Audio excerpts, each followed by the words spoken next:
Hello दोस्तों, नमस्कार। आपका देवभूमि ऑनलाइन क्लासेस के यूट्यूब चैनल पर मैं हार्दिक अभिनंदन करता हूं। आज की इस वीडियो क्लास में बात करने वाले हैं आपके यूकेपीएससी का जो एग्ज़ाम है, यानी उसके लिए पॉलिटी की क्लास है और नागरिकता आपके सिलेबस में दिया गया है। तो यहाँ मैं नागरिकता के आपको मेन चीज़ें बताऊँगा जो आपके उत्तराखंड के पटवारी, लेखपाल, पुलिस और कनिष्ठ सहायक एग्जाम, बाकी फॉरेस्ट गार्ड के एग्जाम के लिए भी ये हेल्पफुल होगी क्लास। ठीक है, तो इन पॉइंट को याद करना और इससे मैं आपके क्वेश्चन भी देखना आपके बन जाएंगे आसानी से। तो यहाँ पढ़ेंगे पहले नागरिकता के प्रावधान क्या है सबसे पहले, फिर हम पढ़ेंगे नागरिकता प्राप्त करने की दशाएं, फिर हम जानेंगे नागरिकता की समाप्ति कैसे होती है और लास्ट में नागरिकता संबंधी कुछ महत्वपूर्ण अनुच्छेद हैं उनके बारे में बात करेंगे। चलिए इसके 5 से लेके 11 तक, तो यानी कि भारतीय संविधान के 5 से 11 में आपके के लिए नागरिकता संबंधी अनुच्छेद है।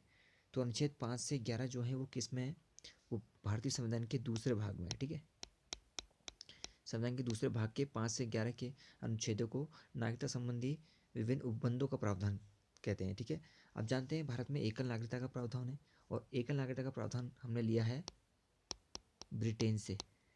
तो संविधान के भाग 2 में नागरिकता शीर्षक के अंतर्गत 5 से 11 में यह बताया गया है कि संविधान के लागू होने के समय किन व्यक्तियों को भारत का नागरिक माना जाएगा। हम जानते हैं कि अनुच्छेद 5 से लेकर 8 तक, ये जो अनुच्छेद 5 है और ये जो 8 है, यहाँ से यहाँ तक लेकर विभिन्न अनुच्छेदों में नागरिकों के विशेष वर्ग निर्धारित किए गए हैं। जैसे देखिए, संविधान लागू होने के समय किसको नागरिकता मिलेगी, 5वें में है। छठे में कुछ ऐसे व्यक्ति को नागरिकता है जिन्होंने पाकिस्तान से भारत में प्रव्रजन किया है, यानी जो पाकिस्तान से भारत में आए थे कुछ एक स्पेसिफिक डेट के बाद, जो पाकिस्तान चले गए थे भारत के बाद और फिर आना चाहते हैं उनके लिए। 7वें में। 8वें में देखिए, भारतीय मूल के वैसे लोग हैं जो नागरिकता अधिकार जो भारत के बाहर रह रहे हैं, जो चाहेंगे उनके लिए। बाकी 10 और जो 11 ये बहुत महत्वपूर्ण है, इसके बारे में आगे बात करेंगे। यहाँ देखिए संसद कानून बनाती है इनके लिए। ठीक है, तो इसके बाद चलो आगे डिस्कस करेंगे। सबसे पहले जानते हैं नागरिकता अधिनियम 1955 की बात करते हैं। तो भारतीय नागरिकता अधिनियम 1955 की बात करें तो भारतीय संसद को अनुच्छेद 11 के अंतर्गत देखो नागरिकता के संबंध में विधि निर्माण का अधिकार दिया गया है। तो यहाँ पर वो विभिन्न सारे नियम बनाती है किनको नागरिकता देनी चाहिए, किनको नहीं दे सकते। तो इसी के अंतर्गत 1955 में एक नागरिकता अधिनियम पारित किया गया था जो अनुच्छेद 11 है। अधिनियम को अभी तक 8 बार संशोधित किया चुका है। ठीक है, संसद के द्वारा। अब देखो, पहला क्वेश्चन आ गया सिलेबस का जो लिया है, भारतीय नागरिकता कितने प्रकार से प्राप्त की जा सकती है, 5 प्रकार से। सबसे पहले आपको देखो जन्म से, जो मैंने आपको दिया है बाय बर्थ, तो भारत में जन्म से 26 जनवरी 1950 जो डेट है ना स्पेसिफिक, इसके बाद या फिर इसके माता पिता में कोई भारतीय नागरिक होना चाहिए।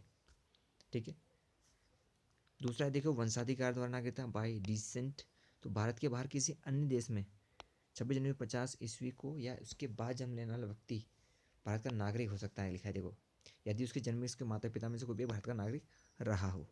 और माता की नागरिकता अगर पूछे कभी एग्जाम में आपसे, तो वो नागरिकता संशोधन अधिनियम 1992 के द्वारा दिया गया है, पंजीकरण द्वारा बाय रजिस्ट्रेशन। तो ऐसा व्यक्ति जो भारत का नागरिक नहीं है, वो भारत सरकार, ठीक है, के द्वारा काउंसिल में जाके वहाँ पर एक आवेदन होता है, उसमें करके भारत के नागरिक के रूप में पंजीकृत होना चाहता है तो हो सकता है, पर उसके लिए कंडीशन है उसे लगातार 5 से 7 वर्षों रहने का प्रमाण देना पड़ेगा। ये कंडीशन है। ओके, अब देखिए देशीकरण द्वारा होता है बाय नेचुरलाइजेशन, किसी विदेशी नागरिक द्वारा कोई फॉरेन कंट्री का आदमी अगर भारत सरकार को आवेदन करके भारतीय नागरिकता प्राप्त करना चाहता है तो उसके लिए शर्तें क्या है, वो देश का नागरिक है, उसकी नागरिकता का त्याग करना पड़ेगा उसे जहाँ वो पहले है। बाकी सेकेंड है उसका, वह उस देश का नागरिक नहीं होना चाहिए जहाँ देशीकरण द्वारा भारतीय नागरिकों को नागरिकता लेने से रोका जाता है। भूमि का अर्जन है, देखिए लास्ट हुआ, तो यदि कोई नया राज्य क्षेत्र भारत के राज्य क्षेत्र में सम्मिलित हो जाता है अथवा भारत उसे अपने अंदर कर लेता है, तो उसके जैसे उदाहरण देखो 1974 में सिक्किम का विलय भारत में हो गया था, तो वहाँ के लोग क्या हो गया, भारत के नागरिक हो गए थे। तो भारत सरकार ये सुनिश्चित करती है कि उस क्षेत्र के लोग भारत के नागरिक होंगे या नहीं। ये सब अधिकार भारतीय सरकार के पास है और संसद को अधिकार है कि वो इसमें परिवर्तन कर सकते हैं इन नियमों में। चलिए पहला पॉइंट क्लियर है। दूसरा हम चलते हैं नागरिकता की समाप्ति कैसे होती है। तो नागरिकता समाप्ति में देखिए अनुच्छेद 10 है, अनुच्छेद 11 है जो मैंने आपसे कहा था।